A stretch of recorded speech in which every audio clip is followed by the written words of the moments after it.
इस वक्त आप आराम से बैठकर इस वीडियो को देख रहे हैं, मगर मैं आपको कहूं, आज जिस जगह पर आप अभी बैठे हो वो जमीन आज से करोड़ों साल पहले 8,500 डिग्री के तापमान से उबल रही थी, या जिस जगह पर आप बैठे हैं वो जगह लाखों सालों तक बर्फ से ढकी हुई थी। ये दोनों बातें सच हैं। इस 15 मिनट की वीडियो के अंदर आप पृथ्वी के 450 करोड़ साल के सफर को देखने वाले हैं। जिस जगह आज हमारा सौरमंडल है, वहाँ विभिन्न प्रकार की गैस और धूल के बादल हुआ करते थे। वैज्ञानिकों के मुताबिक इन धूल के बादलों से दूर एक तारा हुआ करता था। वक्त के साथ साथ उस तारे की ऊर्जा कम होने लगी, जिसके कारण उसके अंदर एक विशाल विस्फोट हुआ। विस्फोट की वजह से अंतरिक्ष की ये धूल एक दूसरे से दबने लगी। इस दौरान बादलों में स्थित धूल के कण दबाव और गर्मी के कारण बड़े उल्कापिंड और पत्थरों में परिवर्तित हो चुके थे, और इसी दबाव की वजह से इन बादलों में स्थित रेडियो एक्टिव पदार्थ ने ग्रेविटी का निर्माण किया। इस ग्रेविटी के कारण बीच में हाइड्रोजन और हीलियम इकट्ठा होने लगे। बीच के इस भयंकर दबाव के कारण एक विशाल विस्फोट हुआ, और इसी विस्फोट के कारण हमारे सूरज का जन्म हुआ।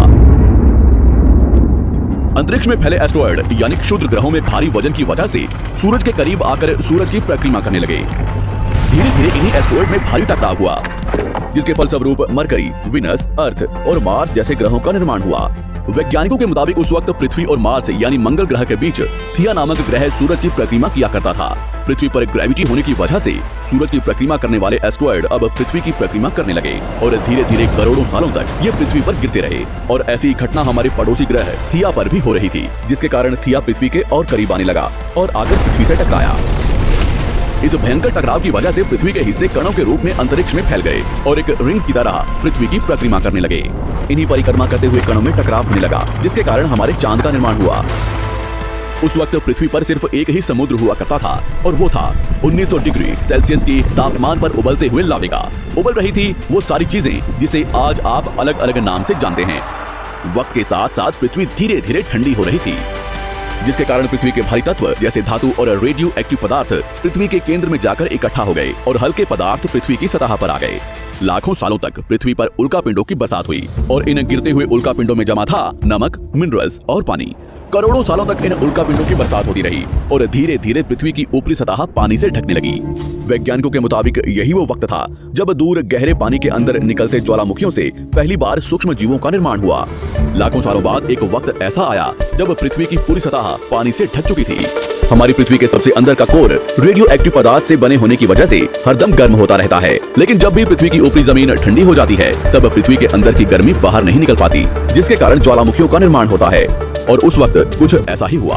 पानी से ढकी हुई पृथ्वी पर हजारों की तादाद में ज्वालामुखी निकलने लगे, और आने वाले लाखों सालों तक इन ज्वालामुखियों का निकलना जारी रहा, जिससे पानी के ऊपर जमीन का निर्माण हो रहा था। इस वक्त भी पृथ्वी पर वातावरण न होने की वजह से अंतरिक्ष से उल्कापिंडों की बरसात हो रही थी।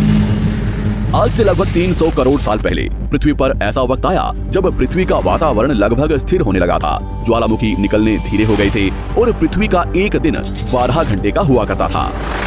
साल बीतते गए, और धीरे धीरे ये सूक्ष्म जीव विकसित होते गए और समूह में रहने लगे।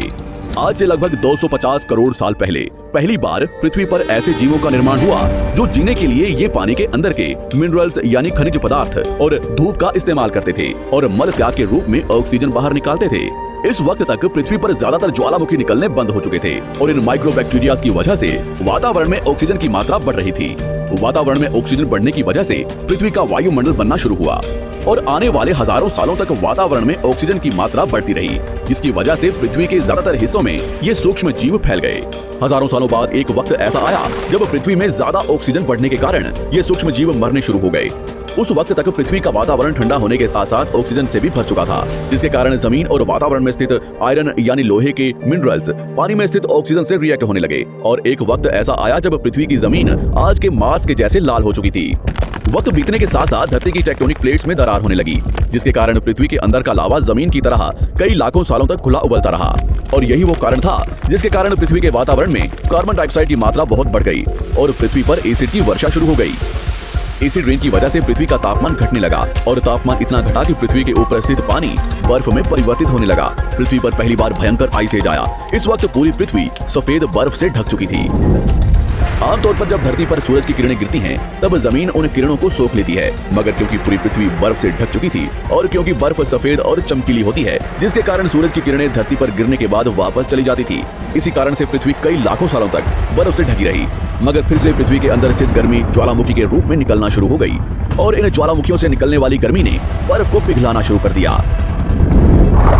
इसी बीच पृथ्वी की गहराई में बचे कुछ सूक्ष्म जीव धीरे धीरे बदल रहे थे और अब वो ऑक्सीजन को अपने शरीर को बड़ा और जटिल बनाने के लिए इस्तेमाल करने लगे थे। इस बीच पानी में अलग से भी छोटे समुद्री पौधे निकलने शुरू हो चुके थे। बाहर जैसे जैसे ज्वालामुखी निकल रहे थे, वैसे वैसे वातावरण कार्बन डाइऑक्साइड की वजह से गर्म हो रहा था। वक्त के साथ साथ बर्फ तो पिघलने लगी, मगर धरती पर फिर से एसिड की वर्षा शुरू हो गई, जिसके कारण फिर पृथ्वी ठंडी होने लगी और फिर पृथ्वी की ज्यादातर सतह बर्फ से ढक गई। ऐसा बार बार कई हजारों सालों तक होता रहा और इसी कारण से अब समुद्री जीव धीरे धीरे वातावरण के हिसाब से विकसित हो रहे थे।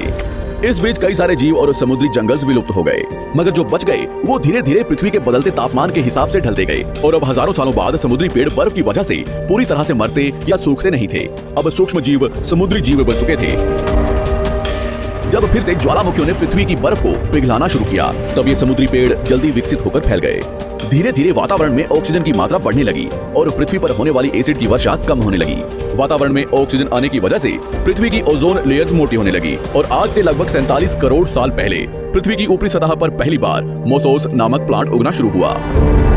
वक्त के साथ साथ जमीन पर अलग अलग प्रकार के पौधे और पेड़ उगना शुरू हुए।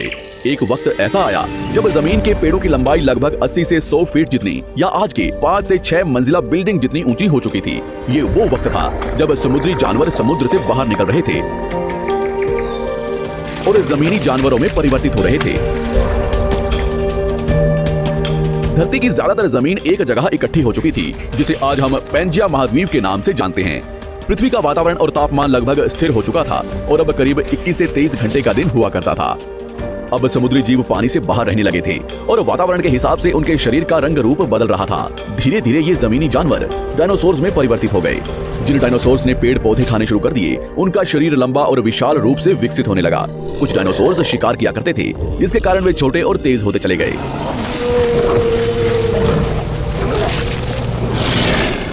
पृथ्वी की ऊपरी जमीन एक जगह इकट्ठी होने के कारण ज्यादातर जमीन रेगिस्तान और बंजर हो चुकी थी।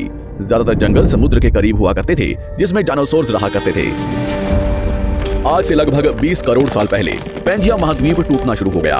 पैंजिया के विभाजित होने की वजह से पृथ्वी की ज्यादातर ऊपरी जमीन पानी के संपर्क में आने लगी, जिसके फलस्वरूप पृथ्वी पर हरियाली बढ़ती गई, जिस वजह से डायनासोर्स और ज्यादा विभिन्न और विशाल होते चले गए। डायनासोर्स ने आने वाले लगभग 20 से 30 करोड़ सालों तक पृथ्वी पर राज किया। उस वक्त डायनासोर्स समुद्र से लेकर जमीन और आसमान तक पूरी पृथ्वी पर राज किया करते थे। इस दौरान अफ्रीका से टूटा भारत सीधे आकर आज के तिब्बत से टकराया और इस टकराव की वजह से हिमालय का निर्माण हुआ।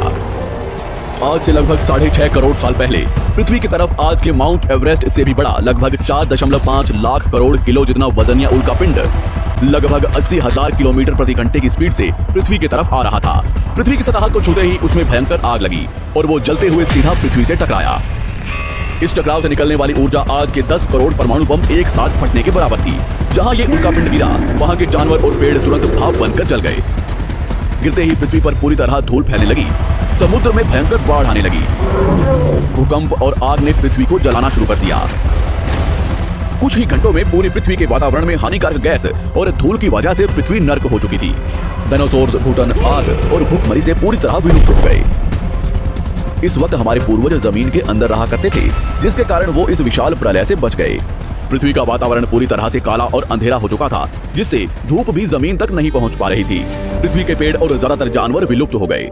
वातावरण में धूल और हानिकारक गैस के कारण पृथ्वी पर फिर से एसिड की वर्षा शुरू हो गई और फिर पृथ्वी ठंडी होकर बर्फ से ढक गई।